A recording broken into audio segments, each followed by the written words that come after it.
नमस्कार दोस्तों, आप सभी का बहुत बहुत स्वागत है आज की इस वीडियो में।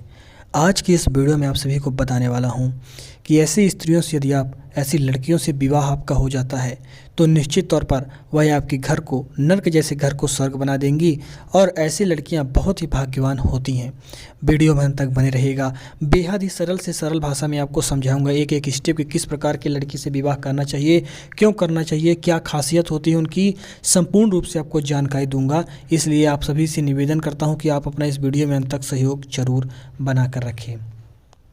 देखिए दोस्तों, आचार्य चाणक्य ने ऐसी 5 लड़कियों के बारे में बताया है जो कि जिनसे विवाह करने में हमें बिल्कुल भी संकोच नहीं करना चाहिए और ऐसे लड़कियों से हम माता लक्ष्मी का रूप होती है। आचार्य चाणक्य ने चाणक्य नीति में जीवन की कठोर सच्चाई के बारे में विस्तार से बताया है। आचार्य चाणक्य के विचार आपको कड़वे लग सकते हैं दोस्तों, लेकिन वो सच्चे हैं। चाणक्य नीति की बातें जीवन की हर कसौटी पर खरी उतरती हैं। चाणक्य नीति में आचार्य चाणक्य ने पति पत्नी मित्र पिता जैसे कई रिश्तों के बारे में बात की है। चाणक्य नीति में आचार्य चाणक्य ने बताया है कि कैसी स्त्री से शादी करना चाहिए, एक पत्नी को कैसा होना चाहिए। आइए जानते हैं चाणक्य नीति द्वारा बताए गए उन नियमों के बारे में। तो आप सभी से मेरा हाथ जोड़कर निवेदन है दोस्तों कि आप अपना इस वीडियो में अंत तक सहयोग अवश्य बना कर रखें।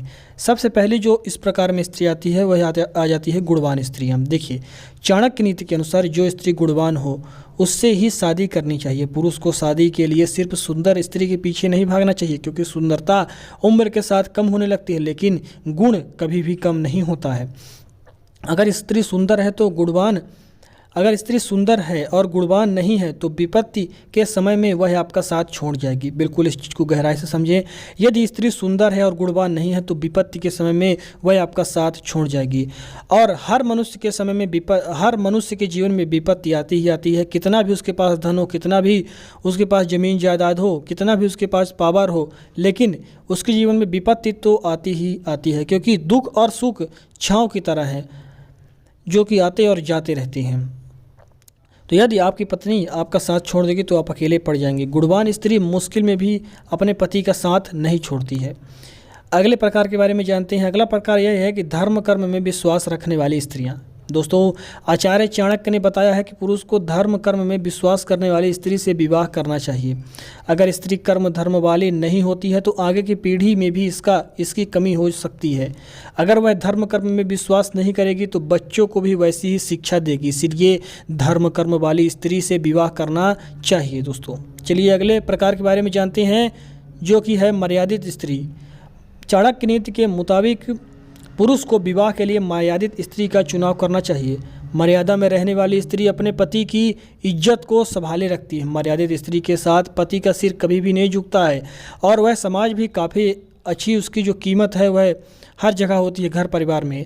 जो स्त्री मर्यादित नहीं होती है उसका कोई भी भरोसा नहीं होता है कब किसके पुरुष का आकर्षण उस पर पड़ जाए और कब किस पुरुष के साथ वह अपने संबंध बनाने लगे। इसलिए मर्यादित स्त्री होना तो बहुत ज़्यादा आवश्यक है। चाणक्य ने बार बार कहा है कि स्त्री सुंदर ना हो तो चल जाए, लेकिन मर्यादित जरूर होनी चाहिए। यदि आप सुंदर स्त्री से विवाह कर लेंगे, मर्यादित नहीं है, तो निश्चित तौर पर वह आपके घर की इज्जत उछालेगी और आपके घर को स्वर्ग से नर्क तक बना देगी। क्योंकि अगर एक बार इज्जत चली जाती है समाज में तो उसको वापस लाना हमारे लिए बहुत ही मुश्किल काम होता है और उसे लाने में बरसों लग जाते हैं, क्योंकि इज्जत उछलना सबसे बड़ा धन जो है तो दोस्तों इज्जत होती है। अगर एक बार वह चली जाती है तो उसे आने में दोबारा बहुत ज़्यादा समय लगता है। चलिए जानते हैं अगले गुण के बारे में। क्रोध को नियंत्रण में रखने वाली स्त्री। आचार्य चाणक्य ने नीति में बताया है कि अगर कोई स्त्री अपने गुस्से पर कंट्रोल करना जानती है तो वह विवाह करने के योग्य है। क्रोध इंसान का सबसे बड़ा दुश्मन होता है। दोस्तों जिस स्त्री के सिर पर हमेशा गुस्सा सवार है वह अपने परिवार को कभी भी सुख नहीं रख पाती, खुश नहीं रख पाती। जिस स्त्री के अंदर चिड़चिड़ापन है वह अपने तो ना सास ससुर की सेवा करती है, ना पति की सेवा करती है, ना बच्चों की सेवा करती है। वह केवल अपना स्वार्थ देखती है, आलस्य से भरी भी वह होती है। क्रोध पर उनके नियंत्रण नहीं होता। कोई आपके यहाँ मेहमान आते हैं इत्यादि कोई भी आते हैं उनसे अच्छी तरीके से बात ना करना, बात पर क्रोधित होना, ऐसी स्त्रियों से भी बचकर रहना चाहिए और विवाह भूल कर भी नहीं करना चाहिए, क्योंकि क्रोध इंसान का सबसे बड़ा दुश्मन होता है। दोस्तों जिस स्त्री के सिर पर हमेशा क्रोध सवार होता है वह अपने परिवार को कभी भी खुश नहीं रख पाती है। चलिए जानते हैं अगले प्रकार के बारे में। बिना स्त्री के मर्जी के ना करें विवाह। चाणक्य नीति के अनुसार जो स्त्री आपसे विवाह के लिए राजी हो उसी से शादी करनी चाहिए। ऐसे स्त्री पति को खुश रखती है और सम्मान देती है।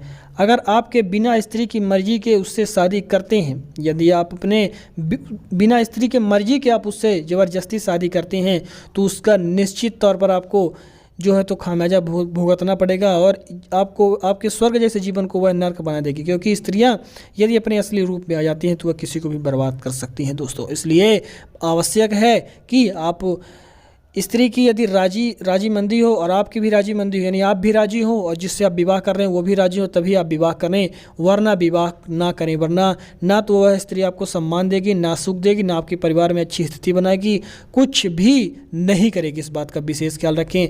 ऐसी स्त्रियों से बिल्कुल भी विवाह ना करें। मैं आशा रखता हूँ कि आप सभी को जानकारी स्पष्ट रूप से समझ में आ गई होगी। यदि समझ में आ गई है तो इस वीडियो को लाइक करके इस वीडियो को शेयर जरूर करें। बहुत बहुत धन्यवाद आप सभी के इस वीडियो में अंत तक बने रहने के लिए। मैं आशा रखता हूँ कि आप सभी को स्पष्टता पूर्वक यह चीज़ें समझ में आ गई होंगी दोस्तों। राधे राधे।